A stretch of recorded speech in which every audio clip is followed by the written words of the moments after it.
So yeah, I wanted an excuse to talk about Interview with the Vampire again, but the best thing I could come up with was to talk about the differences between the different adaptations, whether it be in the 90s Tom Cruise movie or in the new AMC TV show.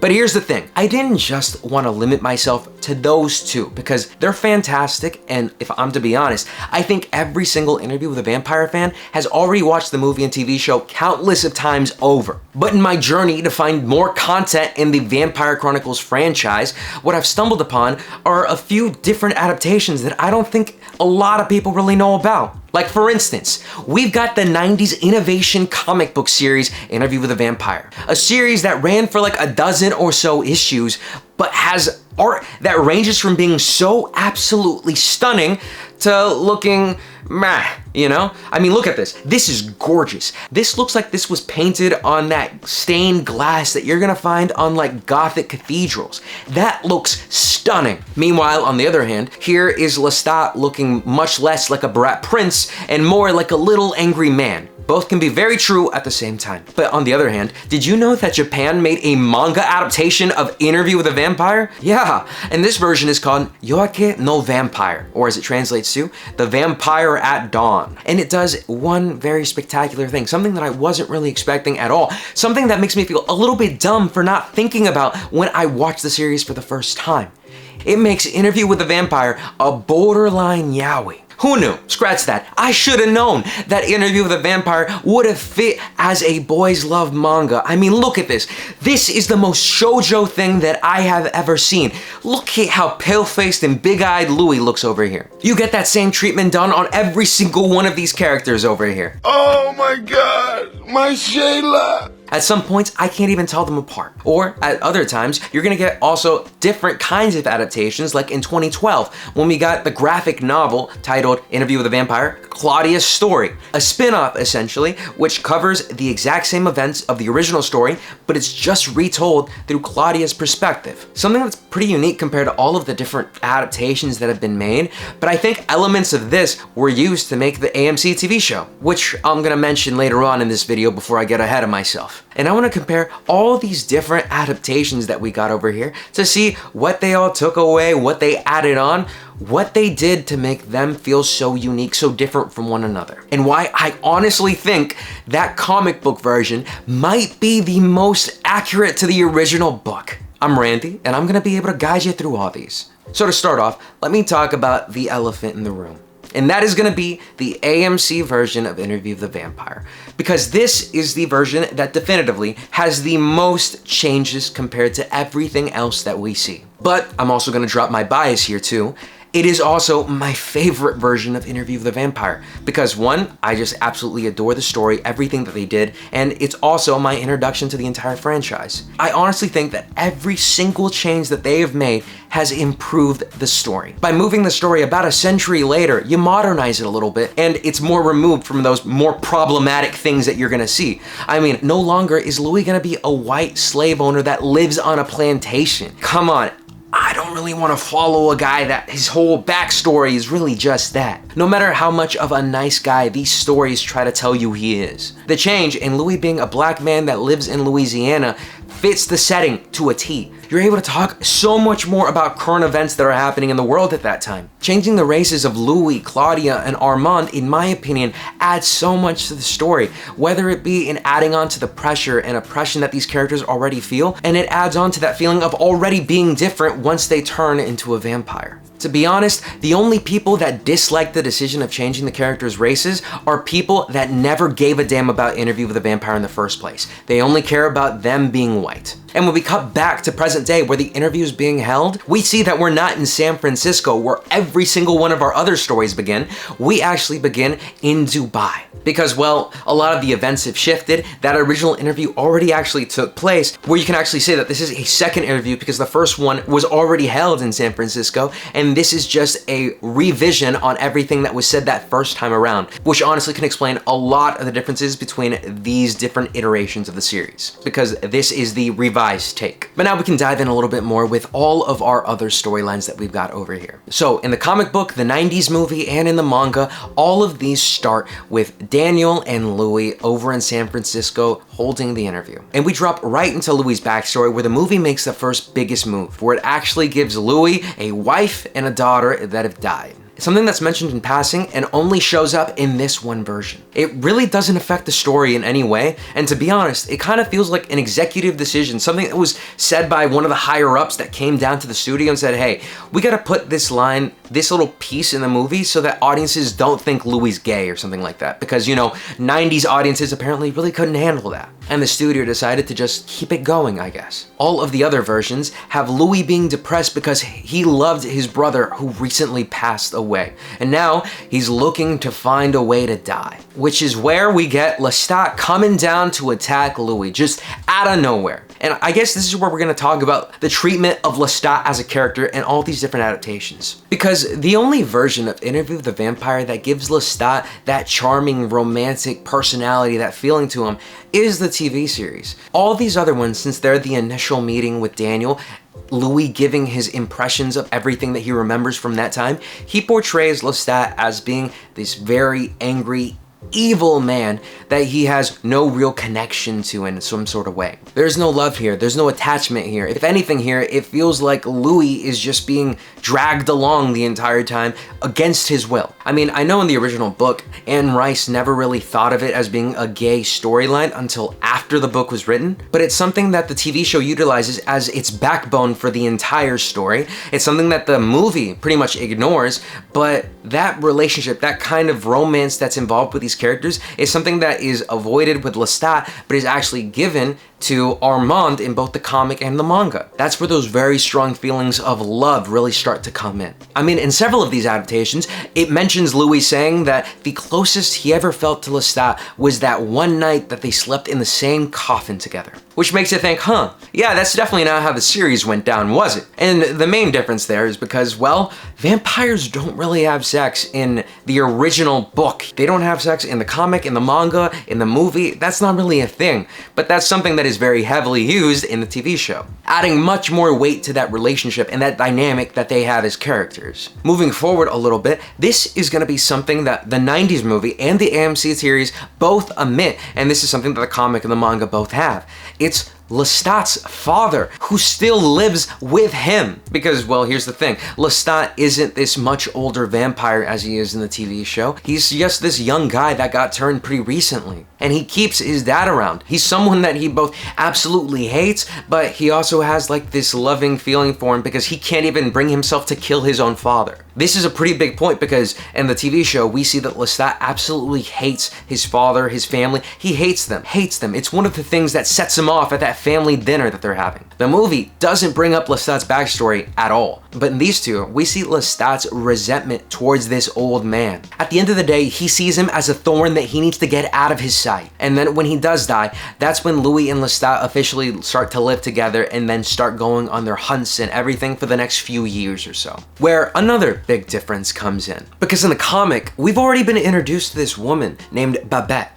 She's someone that doesn't appear in anything else outside of the original book, but she's the sister to one of Lestat's victims, and Louis forms this connection with her. In the books, it's hinted or it's like kind of referred to as love, but here in the comic, we see it described as a desire. But this really is a point of conversation for fans in the series because it leads people to think about what Louis' actual thoughts about her are. I mean, to the extent that there's people out there that even argue that this is evidence to Louis actually being bi. And while she doesn't show up in any live action version like the TV show or the movie, I think she's represented in the AMC series by several other characters. Like, for example, we got Miss Lily, a woman that Louis constantly seeked out for attention. He saw her as someone that he could just sit down and talk with. That attraction that he feels, like the part that you can maybe refer to as love, that's represented by that one soldier that comes back to spend some time with Louis, you know? The one that gave him some face. And the desire to be seen as human can be represented by his family, whether it be his sister or his mother, because the second that they start calling him a devil, that's when he really starts to spiral. But then again, he did almost eat that baby, so yeah, they've got good evidence there. You could also make a little claim maybe that Babette was also moved into the Lestat story with Antoinette, because she had an affair with him, and they have a similar name. But if anything, she's much more of a counterpart to that one musician that Lestat befriends and kind of sort of is hinted at as being the person that Lestat potentially was trying to make Louis' replacement, as evidenced by those marks on his neck. But in the book and in the comic, it never got as far as the AMC series went. But Babette's story ends once Lestat attacks her. She survives the initial attack, but she dies later on, young and mad. Following this, the funny thing that every single version of Interview with the Vampire has, no matter which version you're reading or watching, it's the iconic scene that lives rent-free in my head, where Louis is told exactly what he is. Why do you do this? Well, I like to do it. I enjoy it. Well, I don't. You don't have to humiliate him. Well, I don't say that you have to enjoy it! Kill them swiftly if you have to, but do it! Embrace what you are! You are a killer, Louis! Gotta love how similar it is in every single iteration. And for me, Sam Reed, he got that anger deep in his heart. After this, after the fall of their companionship, or as I'd like to call it, their marriage starts to fall apart, we get the introduction of Claudia, where there's a few things. The TV show ages her up quite a little bit to make her more of a teenager when she gets turned, while every other version of Interview with the Vampire gets her turned when she looks like she's around like 5 or 6 years old, which makes her real horror movie material. Every single one of these porcelain dolls looks just like Kristen Dunst in the 90s movie, and they all fit that role amazingly. Every single one is really devious, really sinister when you really think about it. She's as close to a demon as you can really get in every single adaptation. What the TV show does different is that Louis jumps in to save Claudia. That's how he interacts with her, and then he pleads Lestat to turn her into a vampire, instead of how every other version does it, where instead of him wanting to save this little girl that he finds,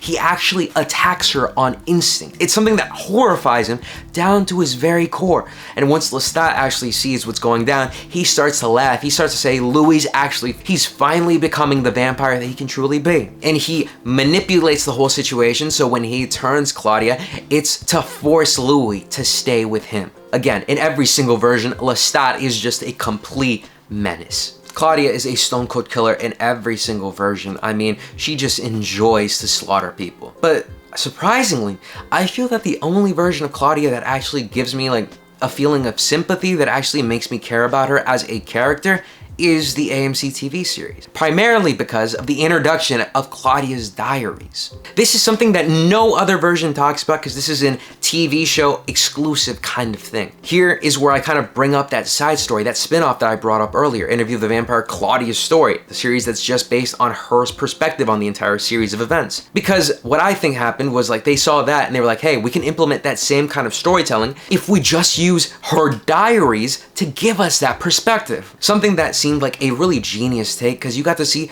her perspective on Louis and Lestat, and it let you understand her at a much more personal level. I mean, in the TV series, it's her and Louis teaming up together to defeat Lestat. Meanwhile, in every other version, it's just Claudia getting to the point where she just wants to murder Lestat, so she poisons him with absinthe and then slices his throat and just starts stabbing him to death. Meanwhile, surprise, Lestat's not really dead, and he comes back to attack both Louis and Claudia. Something that actually doesn't happen in the TV series. Once Louis and Claudia finally escape New Orleans, they finally make their way to Europe. And the only two storylines that have that little side plot about Louis and Claudia going around trying to find vampires and finding more information about them are the comic book and the series. Them going around is pretty interesting because they actually get to experience firsthand seeing people and meeting people that are terrified of the vampire as a creature, and it lets them know that there are other vampires and other creatures like them out there. I don't know why, but I thought that that was gonna be something that was only gonna be in the TV series. Once they press on forward, they arrive to France, where when the Coven encounters Louis, it is always Santiago that meets Louis first, which is then followed with by Armand. And Armand generally stays consistent throughout the different versions. I mean, he's got that boyish charm to him because he was turned as a boy. Assad really does a fantastic job portraying him. I mean, I think he really does give off that feeling of being like a young man that is trapped as a vampire. And his sadness really comes in through when he's talking about those beautiful portraits that were painted of him. All of these other versions of Armand as a character have that same soft quality. It's something that very quickly draws Louis in. The only thing that I would say is the most different of these is obviously the movie version because, listen, I like Antonio Banderas, but come on.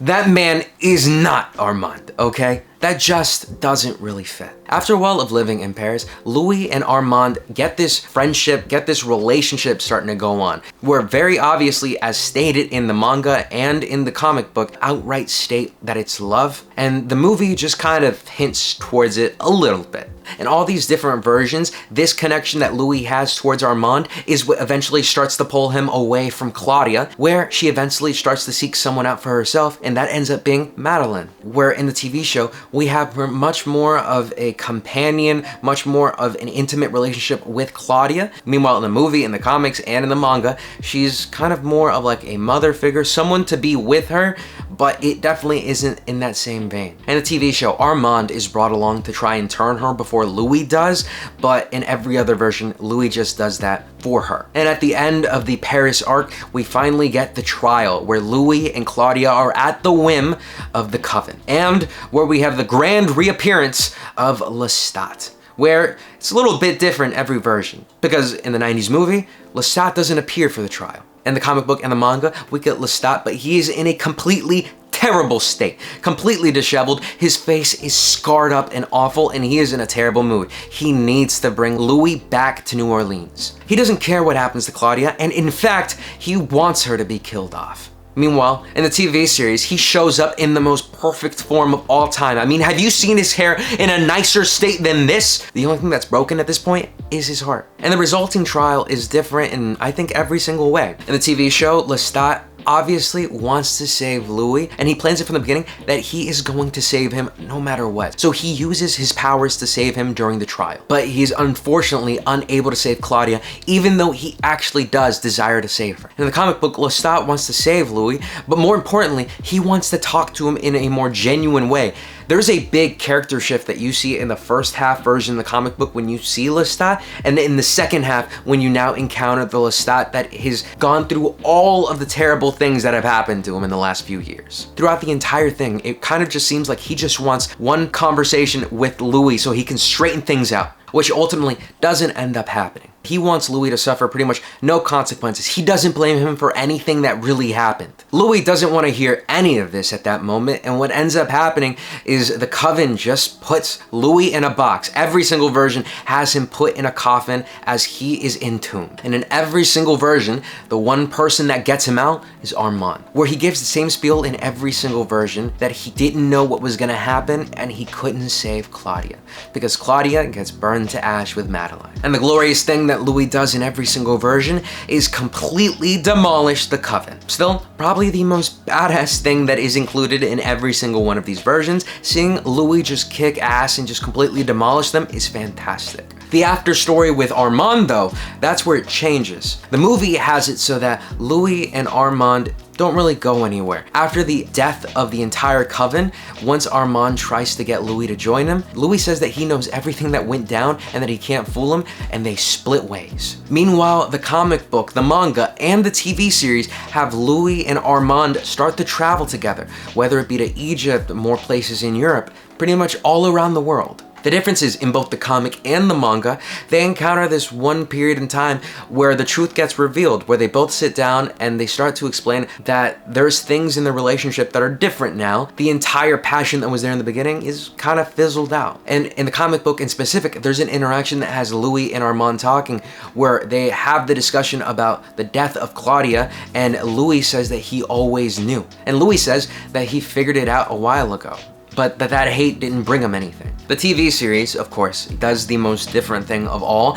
because it still has Louis and Armand in a relationship. The person that makes Louis get the discovery to figure out what actually went down is Daniel, which high five to Daniel because he's the man in that circumstance. This guy is the one that saves Louis, saves him from being manipulated any longer and lets him know the truth after all these years, which finally causes them to have a falling out. And then nearing the end of the story, we get Louis and Lestat's reunion in New Orleans, where Louis finds Lestat in a terrible, depressed state, just hanging out in his really decrepit house. In the movie and the comic and the manga, Louis just wants to see Lestat again, but there's no real feeling behind it. He just wants to see where Lestat ended up, how he is in his current state. Lestat is glad that this happens, but he knows that Louis isn't coming back to him. The comic book is the only one in those three that has Lestat accompanied by a fledgling, just like the TV series. The difference between the TV series and the comic book, though, is that this is a warm welcome back. Louis and Lestat, their reunion is tender. It's one of forgiveness, and you actually feel that this is one of the more beautiful things that they actually get to encounter now. It's one of the most heartwarming scenes in the entire series, and I absolutely adore it. Seeing these characters finally express things that they never had the chance to is so genuinely perfect. Whether it be finally unloading that baggage that they've had since Claudia's death, or just talking about what's been going on all these years and those traumatic events that they've been through. It's absolutely lovely. One of the other differences that I also want to point out with Lestat's characters is that level of hate that Louis feels towards him. Because in all other adaptations, other than the AMC series, everything that Lestat does bothers him. I mean, he makes fun of Louis for wanting to eat animals and not wanting to take human life. But that's not where Louis finally draws the line in the TV show. They have a huge fight and a falling out once Lestat actually drops him. That moment, that powerful moment, never happens in any one of these other adaptations. But I think it's one of the most important points to focus on when you're talking about the falling out of these two as characters. This fractures them, or as Lestat says later on, this is what broke Louis. He broke Louis. That's why I think the adaptation that has the most depth to it is the AMC series. But as you can tell, all of these stories have different things that go on in them. Now, I would say they all have their own reason to. I mean, of course, the 90s movie with Brad Pitt and Tom Cruise, that one is the way it is because of one, studio involvement. I mean, the executives have to be involved in it, so they're going to change some things in the story to make it fit. And of course, it's a movie, so you can't include all of the dialogue. You can't include all the set pieces, all the events. Nothing like that really gets included. It's a much more concise, much more to the point story. And for some aspects, I think it actually suffers a little bit because of that. The manga, with all of its shoujo qualities, is fine, but its real big drawback is that it's only 3 chapters long. So it's not like there's too much content to pull from. It pretty much speed runs through the entire thing pretty much just as fast as the movie does. The two that have the most amount of content are the comic book and the TV series. They give you the full marathon in terms of emotions and in terms of events that go on over here. And in my opinion, like I said earlier, the comic book is the most accurate to the book. It hits everything beat for beat. There is no misstep that you're gonna see with the comic book. And if I'm not mistaken, Anne Rice had an actual direct involvement with the creation of that series. Or at least she advised a little bit on it. If you're just looking for a one-to-one version to the book, that's as good as it's really gonna get. Another great thing that both the comic and the TV show had were context. Because in the comic book sphere, Innovation, as a comic book publisher, also did more Vampire Chronicle storylines, like the Vampire Lestat and Armand's story. At one point, those comics were running parallel to the mainline comic of Interview with the Vampire, up until the publisher went defunct in the late 90s. And since the TV series came out after all the books and everything got finished, basically it has the opportunity to go back and implement parts and things from all these different books and make them fit into the story so that we have all of this context beforehand. So there are things that are foreshadowed and ways that these things can be laid out so that it's not like a rewrite or something that just completely blocks out another thing once we get to it at that season in the series. The road's already been paved and they know how to get from point A to point B to point Z. The last thing that is probably different between all of these is gonna be what happens to Daniel at the end, because it's, again, different for all of them. The manga is probably the most different because in this, the ending is that Louis actually makes Daniel into a vampire at the very end. He wakes up and he knows that this is a brand new day and that he's gonna start a new chapter in his life. The comic book has Daniel basically getting attacked by Louis, which happens in every single version of the story. But he ends up waking up and going, well, I gotta find this Lestat guy now that I know where his address is at. Thus showing us where the story is gonna continue from there to jump straight into the Vampire Lestat. The movie has it so when Daniel gets attacked, he escapes, but he escapes to find that Lestat was just waiting for him. So that man is not safe, but hey, it leads to that same point where it would be a continuation to the Vampire Lestat. And of course, at the end, we get the most different of them all, the series, where with now the revelation of what Armand has done, Daniel is left alone with Armand for a bit, and he is actually the one that turns Daniel, which is probably the most similar to the book and what all of these other ones were leading up to. Compared to all of these other ones, it's also gonna mean that it's gonna be very different in terms of storytelling compared to all of these other stories because, you know, Daniel's not a young guy anymore. I mean, this is a guy that has lived a whole life. He is a successful author. He's gone and done things that other people can never have dreamed of. That dynamic's gonna be completely different in my opinion. But here's the thing. I haven't read forward. Interview with a Vampire is the only thing that I know. I haven't read Vampire Lestat or seen anything about it or jumped into Queen of the Damned, for a matter of fact. I don't want to because I want to stay in line with what I know the TV series is doing. That doesn't mean that I don't know a few things here and there, but still, in terms of what we have, these are our different versions of Interview with a Vampire. All have their good, all have their bad, but at the end of the day, it's y'all, it's the fans who decide which one of these is your favorite. Did y'all already know that there was a manga and that there was a comic book for this? Or is this as big a surprise for you as it was for me? And on top of that, which version of these is your favorite? Please, let me know down in the comments below. I wish Anne Rice was able to see what her series became with the TV series because I honestly think that she would have very much have enjoyed it, or at least that's just my wishful thinking in wishing that she would have enjoyed it. But still, as always, I was Randy, and I'll be seeing y'all next time. Peace.